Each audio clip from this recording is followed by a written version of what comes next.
Waalaikumsalam warahmatullahi wabarakatuh. Oke, dadah. Salim dong. Assalamualaikum. Waalaikumsalam warahmatullahi wabarakatuh. Beres-beres, ayo beres-beres semuanya. Letakkan saya di keranjang ya. Diatur saja. Ya, sebentar ya. Beres-beres, ayo beres-beres. Ya. Yang ini pias hurufnya letakkan saja di sana. Di keranjang ya. Ya. Di keranjang aja, di keranjang. Terima kasih.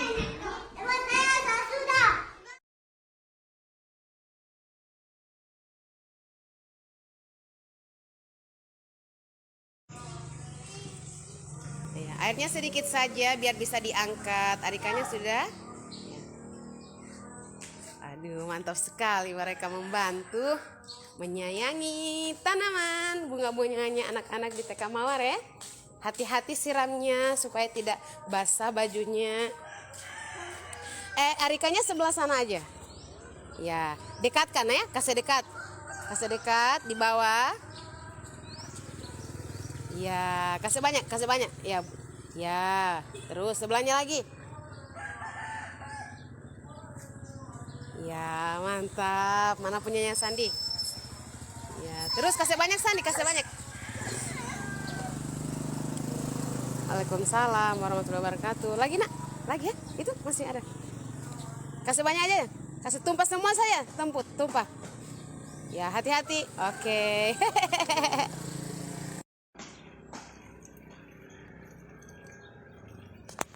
Nah, lagi sebelah sini nak, sini. Ini kasih banyak ke sana sih. Ya, terus kasih full jo. Iya.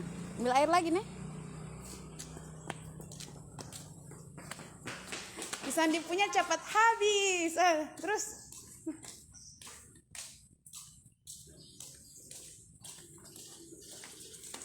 Oke, lihat-lihat airnya dong.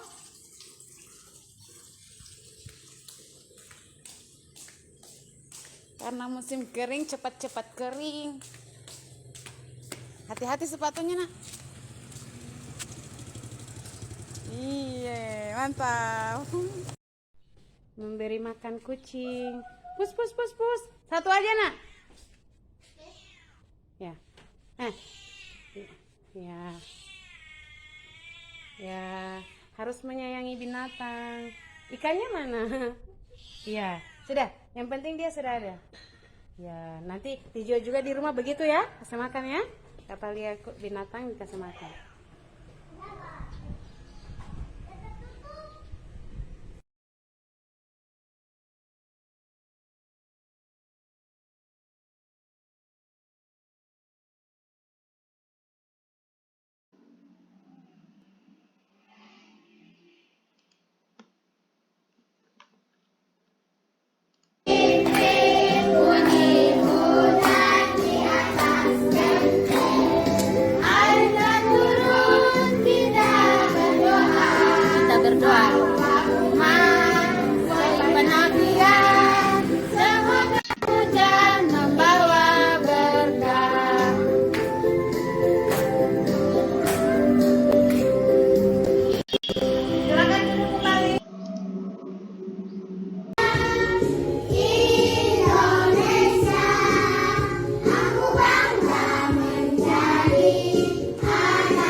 Warahmatullahi wabarakatuh. Waalaikumsalam warahmatullahi wabarakatuh.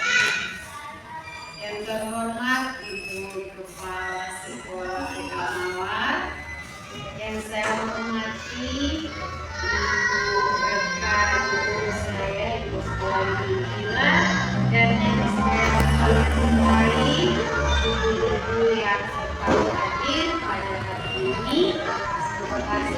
bersyukur marilah sama-sama kita panjatkan kehadirat Allah Subhanahu wa Ta'ala, karena dengan izinnya kita dapat bertemu pada hari ini. Dan tidak lupa pula kita mengaturkan salawat serta salam kepada junjungan kita Nabi Muhammad SAW. Semoga rahmatnya tetap tercurah pada kita yang senantiasa istiqomah menjalankan sunnah-sunnah. Baik, kali ini saya akan mensosialisasikan tentang menyebarkan pemahaman dan penerapan pengalaman budaya positif. Saat ini saya sedang mengikuti program guru penggerak angkatan 10 dari TK Mawar, Kabupaten Bonegoro.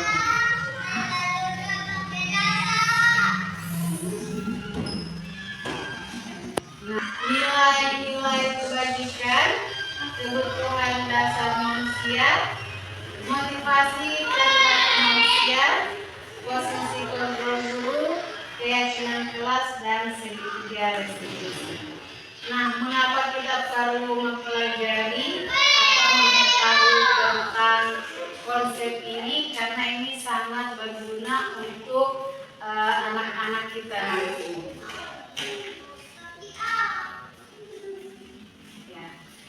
Pembelajaran dengan paradigma baru ini berpusat pada profil pelajar Pancasila, di mana ada 6 profil, yaitu beriman bertakwa kepada Tuhan Yang Maha Esa dan berakhlak mulia.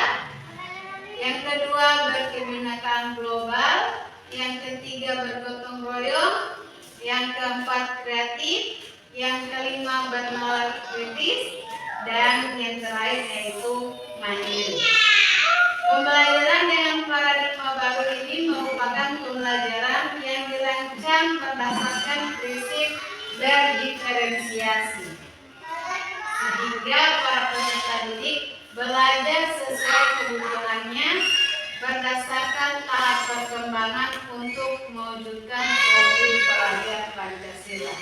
Di semua jenjang, profil pelajar Pancasila ini diusahakan untuk dicapai karena baik dari jenjang PAUD, SD sampai SMP dan SMA.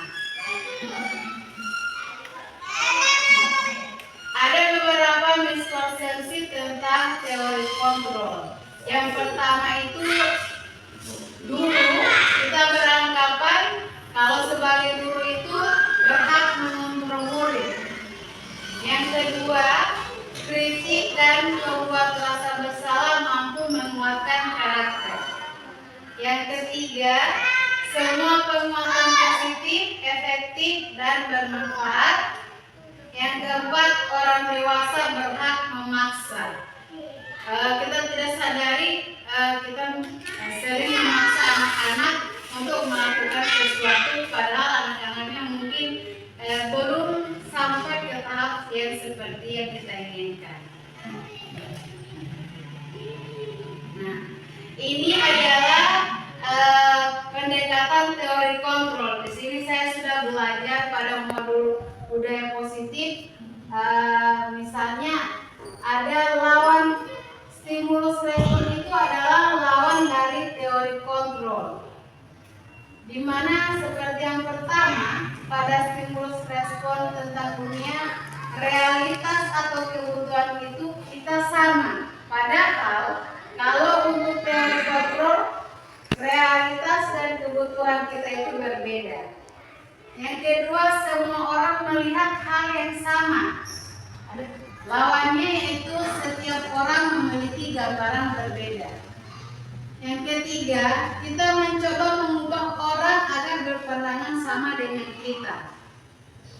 Kemudian, kita berusaha memahami pandangan orang lain tentang dunia.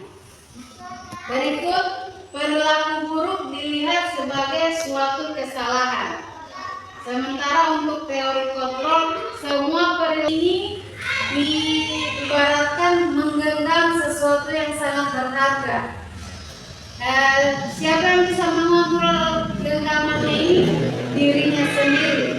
Dimana apakah dia mau membuka telapak tangan yang dipaksa oleh temannya atau tidak, itu akan dilihat dari teori kontrol tersebut. Jadi yang bisa mengontrol diri kita adalah diri kita sendiri, bukan orang lain. Berikutnya, pemaksaan ada pada saat bujukan yang gagal. Di sini di teori kontrol, kolaborasi dan konsensus menciptakan pilihan-pilihan baru. Yang terakhir, model berpikir menang dan kalah, pilihannya hanya dua. Sedangkan untuk teori kontrolnya, model berpikir menang-menang, semuanya sama-sama mendapatkan kemenangan. Nah, yang kedua adalah disiplin positif. Disiplin positif berasal dari kata disiplina yang artinya belajar. Disiplin mengacu pada disiplin diri yang memiliki tanggung jawab terhadap yang dilakukannya berdasarkan nilai-nilai yang diyakini. Disiplin positif merupakan salah satu cara penerapan disiplin yang bertujuan untuk menumbuhkan kesadaran serta memberdayakan peserta didik tanpa imbalan penghargaan atau reward, ancaman atau hukuman. Sebagai pendidik, tujuan kita adalah menciptakan peserta didik yang memiliki disiplin diri sehingga mereka berperilaku mengacu pada nilai-nilai kebajikan universal dan memiliki motivasi intrinsik dalam perubahan perilaku ke arah yang lebih baik. Nah, ini adalah nilai-nilai kebajikan. Sebenarnya nilai kebajikan ini ada 6, tapi saya hanya mengambil 3 saja. Nilai kebajikan ini adalah nilai yang disepakati bersama, lepas dari suku bangsa, agama, bahasa maupun latar belakangnya.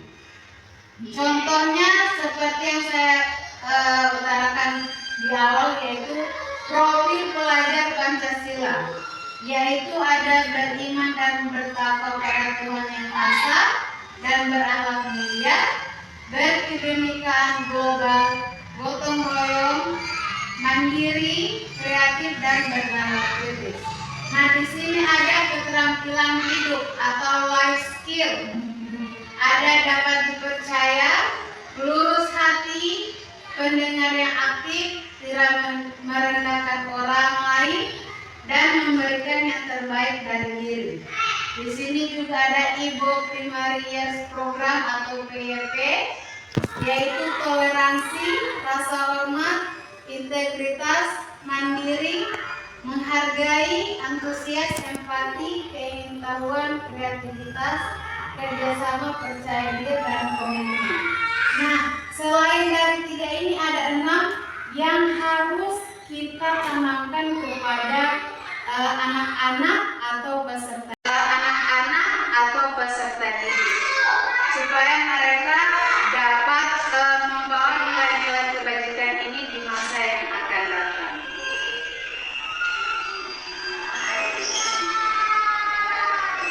Ini adalah kebutuhan dasar manusia. Semua orang memiliki kebutuhan dasarnya. Kebutuhan dasar manusia adalah segala sesuatu yang kita lakukan untuk mendapatkan apa yang kita inginkan. Seluruh tindakan yang kita lakukan memiliki tujuan tertentu dan semua usaha terbaik dilakukan dalam rangka memenuhi kebutuhan dasar kita dengan baik. Nah, ada 5 kebutuhan dasar manusia. Semua manusia memiliki kebutuhan dasar ini dan berusaha untuk memenuhinya. Di mana yang pertama yaitu bertahan hidup, dicontohkan dari makanan, pakaian, tempat tinggal, keamanan, dan kesehatan. Semuanya pasti perlu kebutuhan tersebut. Kemudian yang kedua adalah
anak-anak tidak akan mendapatkan dampak yang lebih berarti karena hanya darurat. Contohnya, untuk menghindari ketidaknyamanan atau hukuman, seperti kita misalnya terlambat, kalau hanya diberi hukuman dan jerahnya itu hanya sementara, karena itu hanya bersifat motivasi ekstrinsik.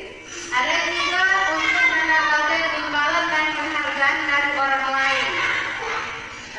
Dia mau berbuat sesuatu, tapi hanya ingin mendapatkan penghargaan dari guru atau dari orang tuanya. Jadi bisa dikatakan ke depan dia mau melakukan sesuatu, nanti ada penghargaan atau nanti ada imbalan, betul sekali. Nah, yang diharapkan itu anak-anak kita yaitu menjadi orang yang mereka inginkan dan menghargai diri sendiri dengan nilai-nilai yang mereka percaya. Contohnya, ada nilai-nilai yang sudah saya paparkan tadi, itu kita tumbuhkan sejak dini, sehingga mereka paham, seperti contohnya, kalau mau datang ke sekolah harus tepat waktu, tidak perlu diiming-imingi, nanti mama kasih ini atau nanti ibu kasih bintang. Mereka akan sadar sendiri kalau datang ke sekolah itu sangat berguna dan dapat bermain bersama dan untuk menyesuaikan diri di lingkungan. Nah, ini bentuk-bentuk ada hukuman, ada konsekuensi dan restitusi, di mana kami diharapkan untuk melakukan restitusi kepada pelanggaran yang dilakukan oleh anak. Biasanya secara tidak sadar dan mungkin sampai hari ini kami sebagai guru dari Mawar, apalagi saya, mungkin akan lebih banyak ke hukuman, walaupun ada juga yang sedikit untuk konsekuensinya. Contohnya, kalau hukuman itu dilakukan tidak terencana atau tiba-tiba, kemudian murid tidak tahu apa yang akan terjadi karena tidak dilibatkan, langsung diberi hukumannya. Yang pertama bersifat satu arah dari guru ke murid. Yang keempat berupa hukuman fisik atau psikis, bisa berupa verbal, bisa mungkin langsung dipukul karena mungkin emosi. Nah, ini ada konsekuensi, ada bagus dan tidak bagusnya. Mengapa? Kalau konsekuensi dia terencana, disepakati sesuai peraturan, tapi murid tetap dibuat tidak nyaman karena tetap memiliki sebuah sanksi. Nah, ini sikap guru selalu memonitor murid. Jadi apa-apa selalu dimonitor, tidak memberikan kebebasan kepada murid untuk menyelesaikan masalahnya. Nah, di sini kami diharapkan untuk melaksanakan restitusi, yaitu pertama, proses menciptakan diri sebagai murid untuk memperbaiki kesalahan. Yang kedua, proses kolaboratif yang mengajarkan murid untuk mencari solusi. Jadi kalau saya terlambat atau memukul temannya, ditanyakan ke mereka kira-kira apa solusi untuk memperbaiki kesalahan yang mereka lakukan. Nah, misalnya ini adalah 5 posisi kontrol guru dan contoh penerapannya. Di sini kasusnya bercerita saat berbaris, selalu sering terjadi. Nah, ada 5 posisi kontrol. Yang pertama itu adalah pemukul, yang kedua membuat rasa bersalah, yang ketiga memantau, yang keempat teman, dan yang terakhir ini adalah manajer. Pemukul untuk kasus ini bisa saja kami mengatakan sedang apa di situ? Coba ulangi yang ibu sampaikan. Nah, itu hukuman verbal karena tidak menanyakan apa sih yang mereka ceritakan. Yang kedua, membuat rasa bersalah.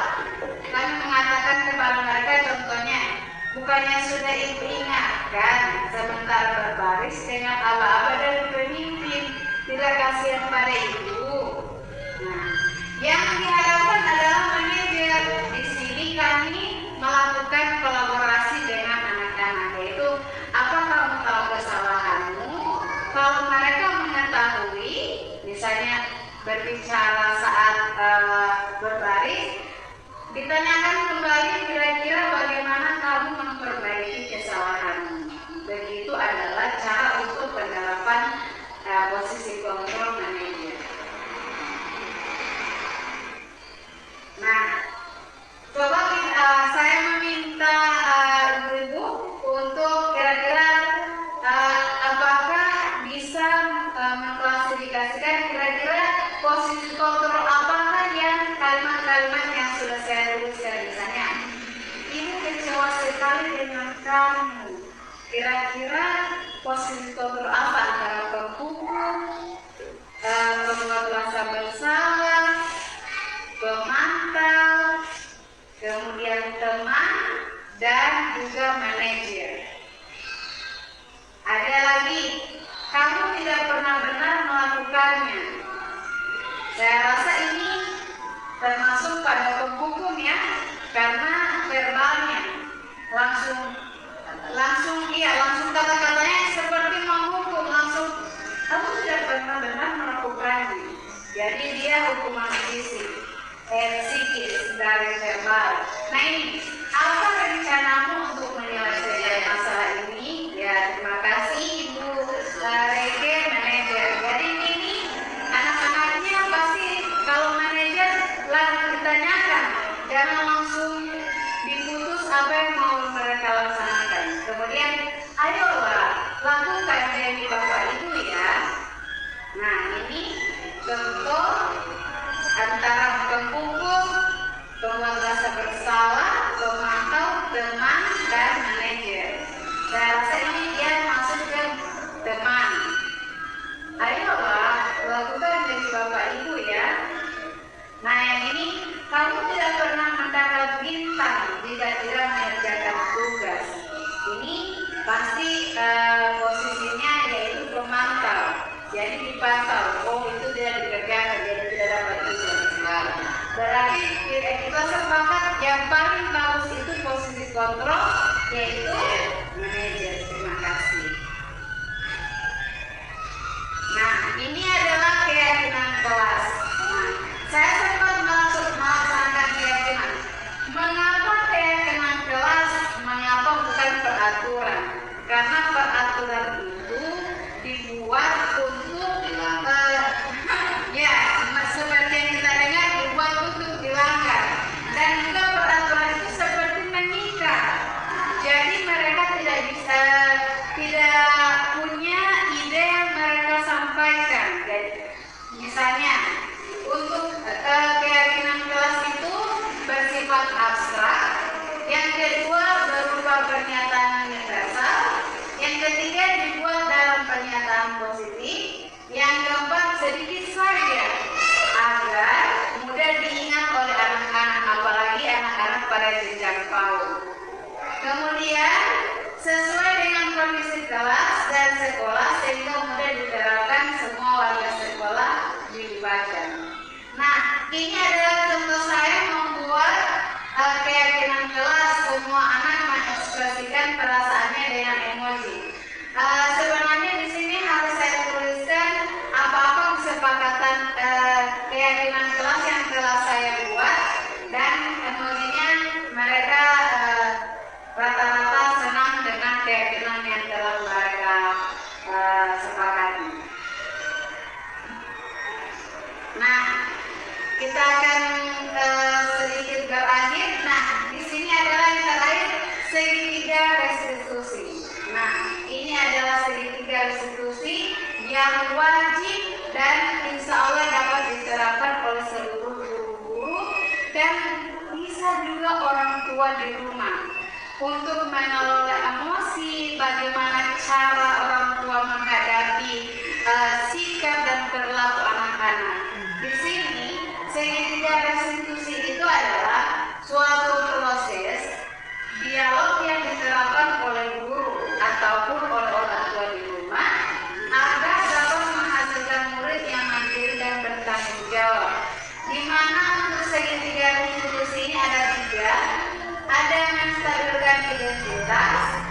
validasi tindakan yang salah dan menanyakan keyakinan. Misalnya kata-katanya bisa seperti ini untuk mencari identitas. Setiap orang pasti pernah melakukan kesalahan. Jadi kalau anak-anak berbicara yang kurang bagus atau berbuat salah, lakukannya dulu. Jangan langsung kita tanya dulu, langsung distabilkan dulu emosinya, distabilkan dulu identitasnya supaya anak-anaknya itu tidak langsung punya emosi. Setiap orang pasti pernah melakukan kesalahan, atau kamu bukan satu-satunya yang pernah melakukan ini. Jadi distabilkan dulu. Oh, jadi ini bisa begini. Oh, berarti ada juga yang pernah melakukan yang seperti itu. Untuk validasi tindakan yang salah, kata-katanya dapat berupa kamu tentunya punya alasan mengapa melakukan itu. Nah, jadi kita validasi dulu. Kenapa dia sampai melakukan hal tersebut? Ditanya dulu. Atau adakah cara yang lebih efektif untuk mendapatkan apa yang kamu butuhkan? Biasanya kan karena mama atau ibu. Nah, tanpa kita validasi dulu, oh, caranya apakah ada yang lebih efektif, ditanyakan kembali. Nah, setelah 2 tahap ini, yang terakhir adalah menanyakan keyakinan.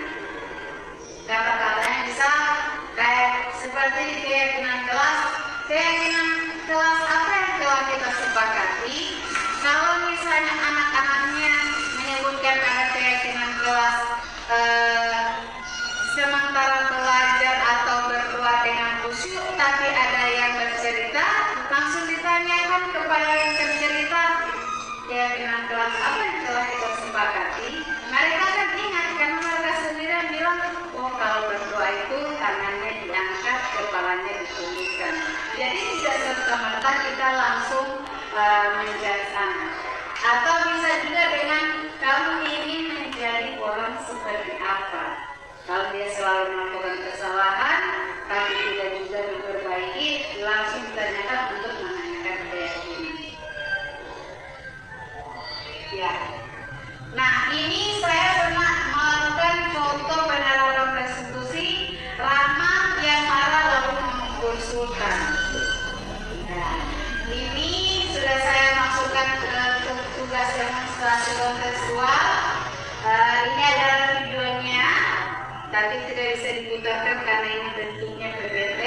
Jadi ini adalah kata-kata yang saya mungkin ibu-ibu bisa baca, kepala sekolah bisa membacanya. Ini adalah proses restitusi yang saya lakukan kepada anak-anak. Jadi banyak yang harus dialog yang harus dilakukan untuk mencapai restitusi. Hingga akhirnya pada terakhir saya berkata, iya kan habis berbuat salah, lamanya minta maaf. Sudah minta maaf, dia langsung mengaku karena memang di TK itu alhamdulillah kalau ada yang langsung berbuat salah dengan sendirinya mereka meminta maaf. Nah, baru yang pertama Rama bilang ke Sultan dengan sopan, Sultan, di tempatnya saya tadi, boleh Sultan pindah ke tempatnya. Dan alhamdulillah Rahmatnya mengaku dan sudah minta maaf dan paham apa yang harus dilakukan pertama kali. Ya, ini adalah dampak dilakukan restitusi. Mereka sudah saling meminta maaf dengan sendirinya, dan ini mereka setelah itu bermain dan membereskan mainan bersama. Jadi memang sangat bagus proses restitusi supaya guru-gurunya juga, tapi memang kami betul sekali Mama Atika, memang kami juga perlu belajar proses restitusi dan posisi kontrol manajer. Ya. Ini tanggapannya Rahma, dia senang sekali. Saya meminta Rahma mengekspresikan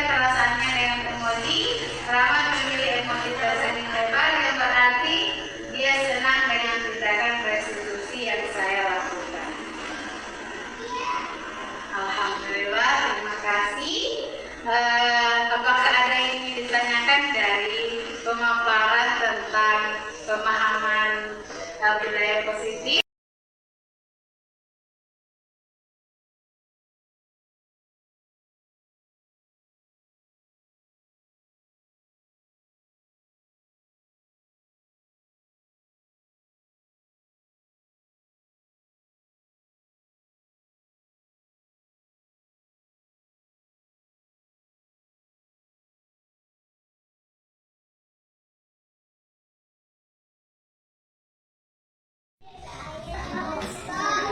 Ini kenapa? Hah? Kenapa? Kenapa? Kenapa?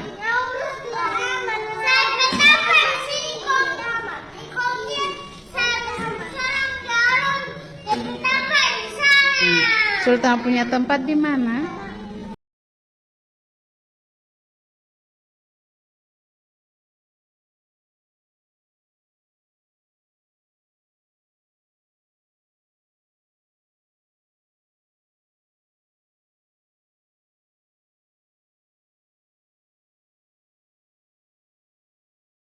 Di dalam kelas tadi ada yang kalian Rahmat, Sultan, Brinti Abi, ada Syukur.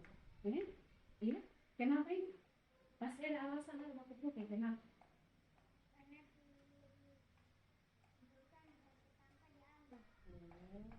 Baru langsung Rahmat ada yang memukul. Nah, ini Rahmat yang memukul itu bagus atau tidak? Bagus atau tidak kalau memukul sama? Kan tadi ada kalau bersama itu tidak saling. Ada saling memukul. Rahmat boleh mempertahankan Rahmat punya tempat hidup tapi dengan cara yang baik dan sopan. Kira-kira supaya Sultan mau pindah ke tempatnya itu di Rahmat mau bagaimana Sultan yang kawan-kawan. Ya, pertama kan habis bagikan salah, akhirnya minta maaf sudah minta maaf.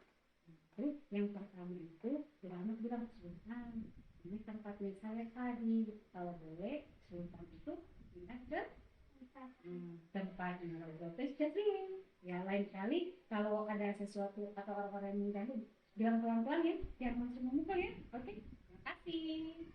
Semua simpan ke tempat semula. Beres-beres, ayo beres-beres. Ya. Disatuin aja nggak apa-apa.